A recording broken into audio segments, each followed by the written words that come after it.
Probably my second favorite movie of the year so far. Like, my favorite movie of the year so far is Everything Everywhere All at Once. But my second favorite movie of the year that I absolutely adore is The Batman. I mean, this movie exceeded all my expectations. I was super happy with it. Maybe a little bit long. I think they could have tightened it up a little bit. But other than that, I thought it was fantastic. I cannot wait to see it again. Now, of course, the folks over at Warner Brothers, the former CEO of Warner Media, Jason Kilar, had mandated that The Batman was going to come out 46 days after its theatrical debut, which is kind of stupid because the movie is still making money at the box office. It's still making millions at the box office. It nearly made $7 million at the box office this week. But, Jason Kilar is all about HBO Max, and he said, we're going to mandate it 46 days. Well, they've moved it. The Batman is no longer coming out 46 days after release. It's now coming out 45 days before release. They've actually moved up the release, and now it's going to be coming out sooner than expected. This comes to us from the folks over at CBR who write the following. Warner Brothers and DC Films' The Batman is coming to HBO Max even earlier than expected. Rather than previously reported of April 19th, The Batman will now be available to stream on HBO Max beginning Monday, April the 18th. In December of 2021, outgoing Warner Media CEO Jason Kilar, he's now out of the company, confirmed Warner Brothers' 45-day theater-to-streaming window would apply to The Batman. Think about when movies would show up on HBO, which is like 8 to 9 months after the theatrical premiere. He said at the time, The Batman is going to show up 46 days on HBO Max on day 46. That is a huge change from where things were in 2018, 2017, and 2016. A change, yes. The question becomes, was it a good change? The answer is no. This is a movie that is still making money. And while it's still pulling in money, it's pulling in less money than it would if people didn't know, hey, The Batman's just coming out on HBO Max in a week, which I believe is definitely deterring more people. Like, don't get me wrong. I'm not saying The Batman would have been making $40 million this week if it wasn't coming out a week from now. I'm not saying that, but it would have made even more than it currently did this weekend. But I'm sure a lot of people were deterred from going because it's like, oh, wait a minute, we could go see The Batman, but hey, according to my watch, it's coming out in 8 days. Now it's coming out in like 7 days. I can't remember now. And so that has hurt it already financially. And while this thing is still making millions and millions of dollars in the box office, they're not going to drop it on HBO Max and kill whatever momentum they had.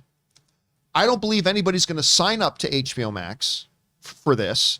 So essentially, they're not going to make any money off of this. Don't get me wrong. It's definitely a nice addition for the service because I'd be lying to you if I didn't tell you I'm going to be cracking on HBO Max to watch it that same day. Absolutely, I would be. I love this movie. Can't wait. It's not going to make them any money. Yeah. And I would have gone to see it in the theater again. I've been actually lamenting lately. I haven't gone for my third screening of it yet. But now that I know I've seen it twice in theater, now that I know it's going to be there, well, congratulations. You just lost out on my money. And I'll watch it. But guess what? I was already an HBO Max subscriber. Yeah. So you're not making any money off me there either. I just don't understand. Like, I get it. I get that there's a new theatrical window. That instead of 90, the new general theatrical window is 45 days.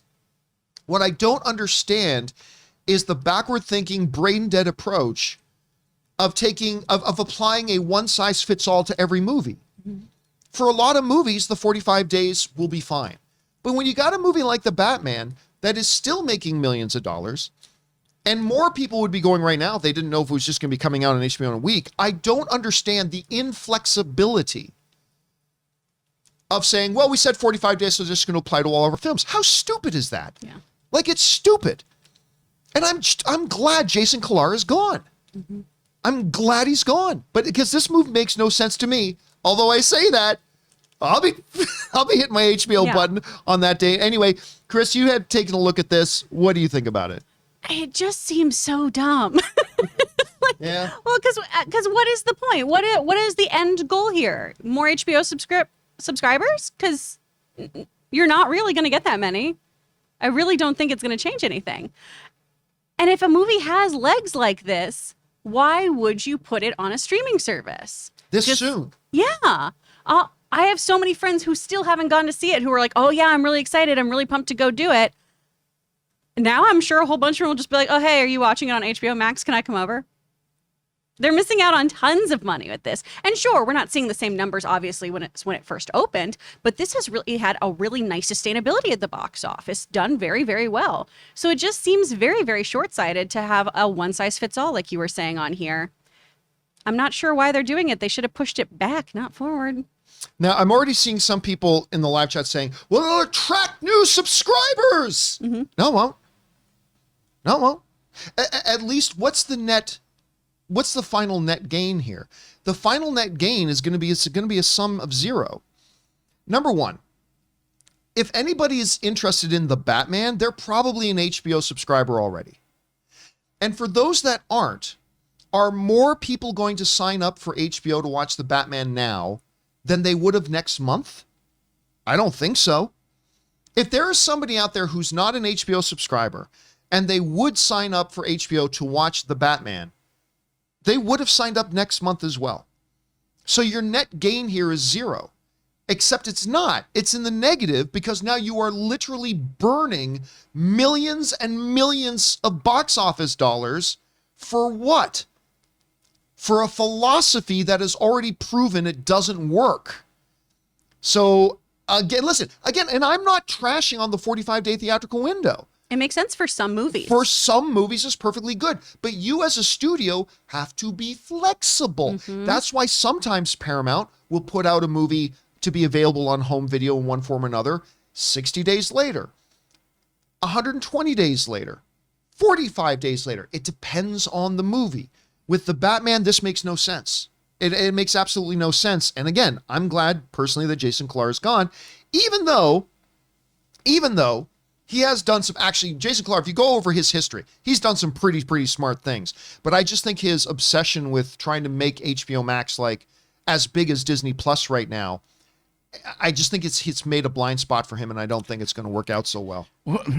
We got some heavy hitters coming out this month. I don't think any of this helps anything, actually. I don't think he'll get new subscribers. I don't think he'll get as much money in the theaters either. So it's just my personal feeling about it. Like, I don't know how many more new subscribers they'll get with putting on streaming, but I also don't know if it's going to make that much money in the theater with all these other movies coming out.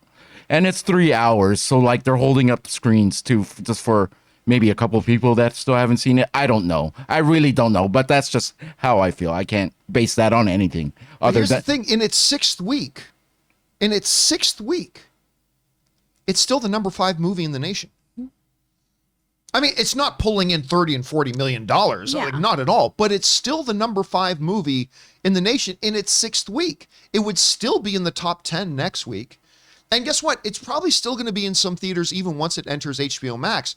But True. You've just killed 95% of the people who may have gone to go see it in the theaters that they just know it's here now too. Again, going to HBO Max is a good thing. It's an inevitable thing.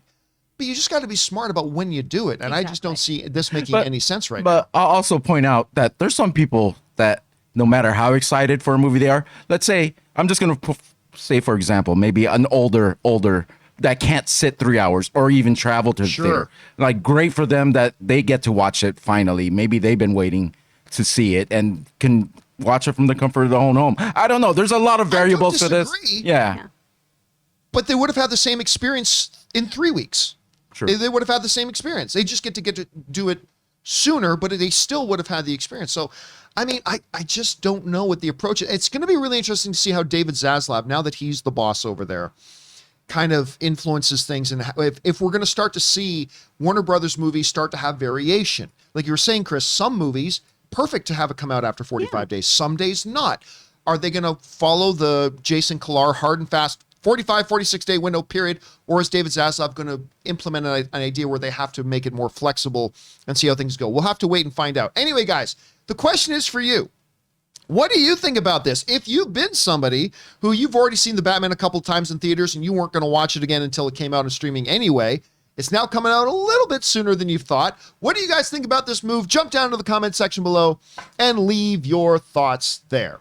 We want to take a moment and thank the sponsor of this video, ExpressVPN. Now guys, does it make sense that the same company who controls half the online retail also passively eavesdrops on your private conversations at home? Or what about the idea that a single company controls 90% of the internet searches, runs your email service, and gets to track everything you do on your smartphone? You guys know that big tech is more powerful than most countries are, and they profit by exploiting your personal data.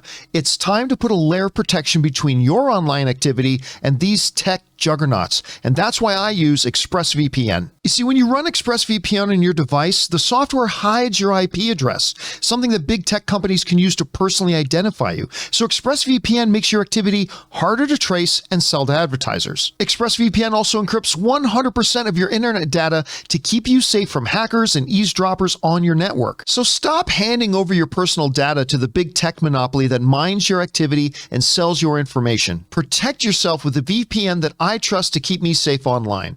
Visit expressvpn.com/Campea. That's expressvpn.com/Campea to get 3 extra months free.